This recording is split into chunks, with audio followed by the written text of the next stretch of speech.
Welcome to the class Law of Torts എന്നുള്ള video സീരീസിൽ ഇന്നത്തെ വീഡിയോയിൽ നമ്മൾ ഡിസ്കസ് ചെയ്യാൻ പോകുന്നത് Damnum Sine Injuria എന്നുള്ള കൺസെപ്റ്റിനെ പറ്റിയിട്ടാണ്.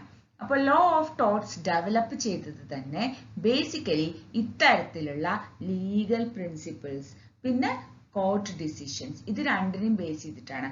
അതല്ലാതെ മറ്റു പല നിയമങ്ങളിലും നമ്മൾ കാണുന്നത് പോലെ ഒരു സ്റ്റാറ്റ്യൂട്ടറി ബാക്ക്ഗ്രൗണ്ട് ഒന്നും ലോ ഓഫ് ടോർട്സിനില്ല.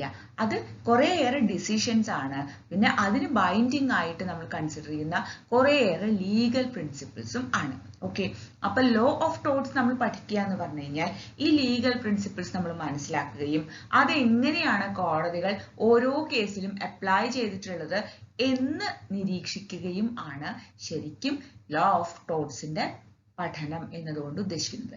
അപ്പൊ ഈ സബ്ജക്ട് പഠിക്കാൻ നമ്മൾ രണ്ട് കാര്യങ്ങൾ ശ്രദ്ധിക്കണം. നമുക്ക് അതുമായി ബന്ധപ്പെട്ട ലീഗൽ പ്രിൻസിപ്പിൾ എന്താണെന്ന് ശരിക്കും മനസ്സിലാവണം എന്ന് മാത്രമല്ല, ഈ പ്രിൻസിപ്പിൾ ഓരോ കേസസിലും ഇംഗ്ലീഷ് കേസസിലും ഇന്ത്യൻ കേസസിലും എങ്ങനെയാണ് അപ്ലൈ ചെയ്തിട്ടുള്ളത് എന്ന് നമുക്ക് മനസ്സിലാവുകയും വേണം. ഓക്കെ, അപ്പൊ ഇന്ന് നമ്മൾ ഡിസ്കസ് ചെയ്യുന്നത് ഈ Damnum Sine Injuria എന്നുള്ള ലോ ഓഫ് ടോർട്സിന്റെ ബേസിക് പ്രിൻസിപ്പിളിനെ പറ്റിയിട്ടാണ്. ഓക്കെ, അപ്പൊ നമുക്ക് നോക്കാം.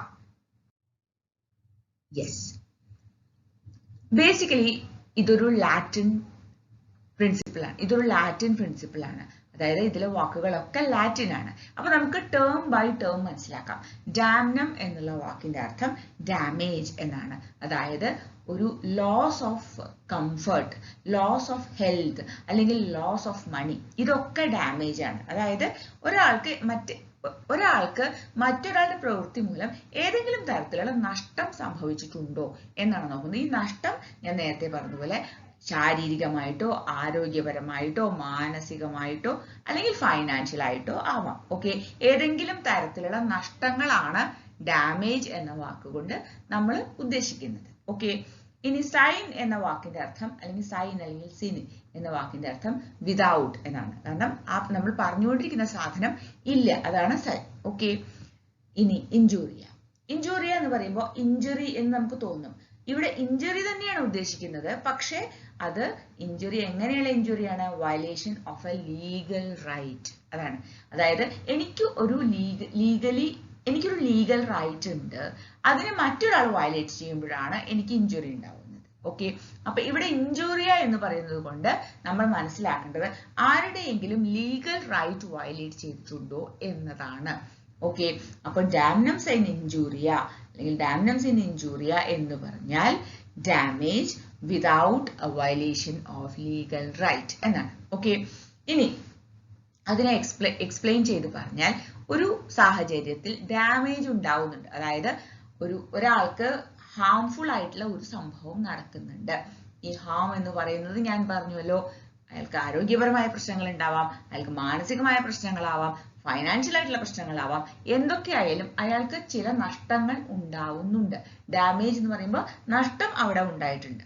ഓക്കെ, പക്ഷേ ഇത്തരം സാഹചര്യങ്ങളിൽ നഷ്ടം ഉണ്ടായിട്ടുണ്ടെങ്കിൽ പോലും ഒരു ലീഗൽ റൈറ്റിന്റെ വയലേഷൻ ഇല്ല. ഓക്കെ, അതാണ് damage without violation of legal right അല്ലെങ്കിൽ ഡാംനം സിൻ ഇഞ്ചൂറിയ. ഓക്കെ, ഇനി അത് എങ്ങനെയാണ് വരുന്നതെന്ന് നമുക്ക് കേസ് ലോസ് വഴി നമുക്ക് മനസ്സിലാക്കാം. ഓക്കെ, ഒരു ഉദാഹരണത്തിന് ഒരു ചെറിയ സ്കൂൾ ഉണ്ടായിരുന്നു ഒരു ലൊക്കാലിറ്റിയിൽ. അതുകൊണ്ട് തന്നെ അവിടുത്തെ കുട്ടികളൊക്കെ ആ സ്കൂളിലാണ് പഠിച്ചിരുന്നത്.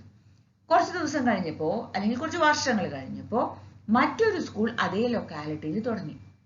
കുറെ കൂടി നല്ല സ്കൂൾ ആയിരുന്നു. അതുകൊണ്ട് എന്താ ഉണ്ടായത്? കൂടുതൽ കുട്ടികളെ അവരെ അട്രാക്ട് ചെയ്യാൻ തുടങ്ങി.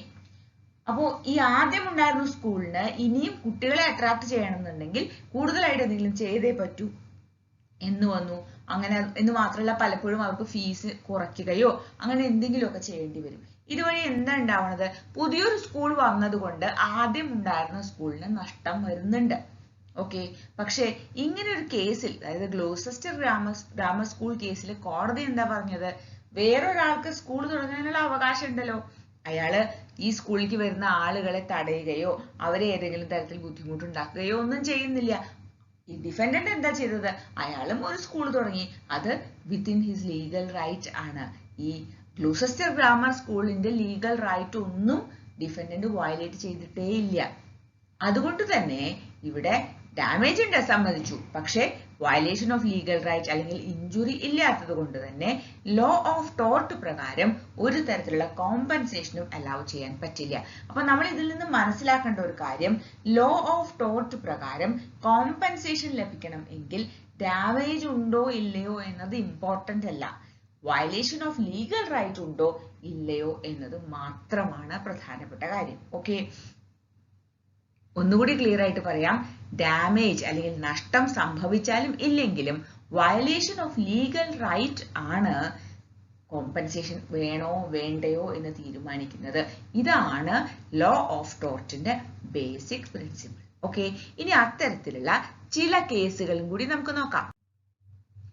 ചെസ്മോർ വേഴ്സസ് റിച്ചാർഡ്സ്, ഇതൊക്കെ ഇൻട്രസ്റ്റിംഗ് ആയിട്ടുള്ള കേസസ് ആണ്. ലോ ഓഫ് ടോർട്ടിന്റെ പ്രത്യേകത തന്നെ ഇത്തരത്തിലുള്ള ഇൻട്രസ്റ്റിംഗ് ആയിട്ടുള്ള കേസസ് ഉണ്ട് എന്നതാണ്. അതുകൊണ്ടാണ് ഈ സബ്ജക്ട് വളരെ ഇൻട്രസ്റ്റിംഗ് ആവുന്നത്. ഈ ചെസ്മോറിന്റെ കേസിൽ എന്താ ഉണ്ടായതെന്ന് അറിയോ? ചെസ്മോർ ഒരു മില്ലുണ്ടായിരുന്നു. ആ മില്ലിലേക്ക് ആവശ്യമുള്ള വെള്ളം മുഴുവൻ അടുത്തുകൂടെ പോകുന്ന ഒരു സ്ട്രീം, ഒരു അരുവിയിൽ നിന്നാണ് അവർ കളക്ട് ചെയ്തിരുന്നത്. എത്രയോ വർഷങ്ങൾ ഈ വെള്ളം ഉപയോഗിച്ചാണ് ആ മില്ല് ഫംഗ്ഷൻ ചെയ്തിരുന്നത്. ഓക്കെ, ഡിഫൻഡന്റ് എന്ത് ചെയ്തു? ഡിഫൻഡന്റിന്റെ സ്വന്തം പുരയിടത്തിൽ ഒരു കിണർ കുഴിച്ചു. ഇങ്ങനെ കിണർ കുഴിച്ചപ്പോൾ എന്താ ഉണ്ടായത്?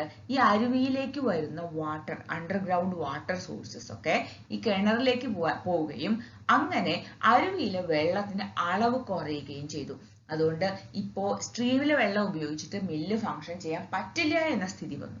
ഓക്കെ, അപ്പൊ കോടതി പറഞ്ഞത് എന്താന്ന് വെച്ചാൽ, ശരിയാണ്, ഈ മില്ലുടമയ്ക്ക് നഷ്ടം സംഭവിച്ചു എന്നത് ശരിയാണ്, പക്ഷേ അവിടെ ലീഗൽ റൈറ്റ്സിന്റെ വയലേഷൻ ഒന്നും ഉണ്ടായിട്ടില്ല. കാരണം ഡിഫൻഡന്റ് കിണർ കുഴിച്ചത് അയാളുടെ സ്വന്തം പുരയിടത്തിലാണ്. ഈ മില്ലിന്റെ പ്രവർത്തനം സ്തംഭിപ്പിക്കുകയോ അല്ലെങ്കിൽ സ്ട്രീമിലെ വെള്ളം വഴിതിരിച്ചു വിടുകയോ ഒന്നും ചെയ്തിട്ടില്ല. അതുകൊണ്ട് തന്നെ ലീഗൽ റൈറ്റിന്റെ വയലേഷൻ അല്ലെങ്കിൽ ഇഞ്ചുറി ഉണ്ടായിട്ടില്ല. ഡാമേജ് ഉണ്ട്, പക്ഷെ ഡാമേജ് കൊണ്ട് മാത്രം കോമ്പൻസേഷൻ കിട്ടില്ല. കോമ്പൻസേഷൻ കിട്ടണമെങ്കിൽ ലീഗൽ റൈറ്റിന്റെ വയലേഷൻ ഉണ്ടായിരിക്കണം. ഓക്കെ, സിമിലർലി മറ്റൊരു കേസ് ഇൻട്രസ്റ്റിംഗ് ആണ്, Dixon versus routers telegraph company. ഈ കേസിൽ എന്താ ഉണ്ടായതെന്ന് അറിയോ? ഈ റൗട്ടേഴ്സ് ടെലഗ്രാഫ് കമ്പനി ഒരു ടെലഗ്രാം ഡെലിവറി ചെയ്തു. പക്ഷേ ബൈ മിസ്റ്റേക്ക് റോങ് ആയിട്ടുള്ള ആൾക്കാണ് ഈ ടെലഗ്രാം കൊണ്ടുപോയി കൊടുത്തത്.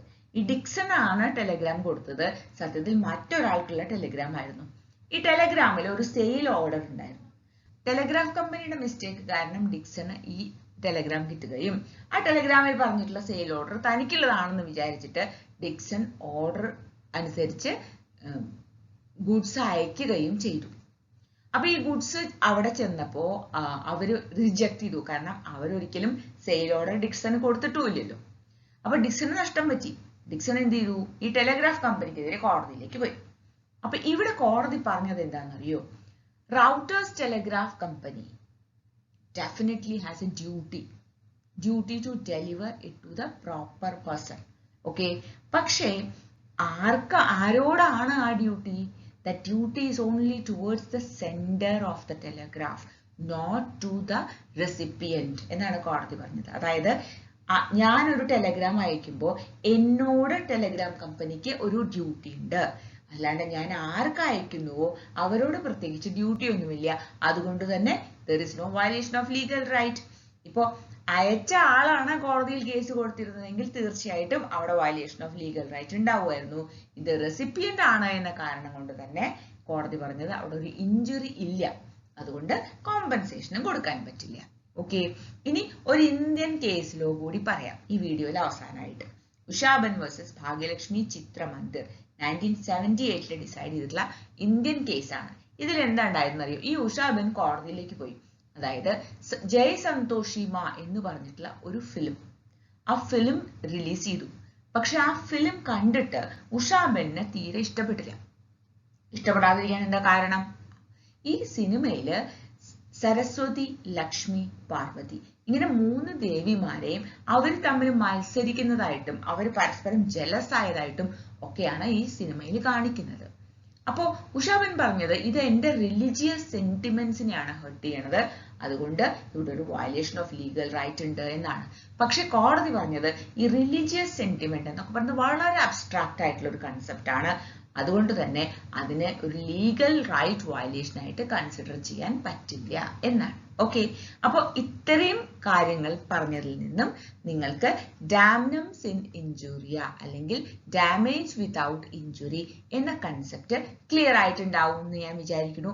ഞാൻ ആദ്യമേ പറഞ്ഞല്ലോ, ഇത് ലോ ഓഫ് ടോർട്സിന്റെ one of the basic principle ആണ്. ഇത് മനസ്സിലാക്കിയാൽ മാത്രമാണ് നമുക്ക് ഇനി ലോ ഓഫ് ടോർട്സിലെ ബാക്കി കാര്യങ്ങൾ മനസ്സിലാക്കാൻ പറ്റുള്ളൂ. Okay, so if you have any doubts, you need any clarification, please make use of my comment box. I'll be very happy to help. അടുത്ത വീഡിയോയിൽ നമുക്ക് വീണ്ടും കാണാം.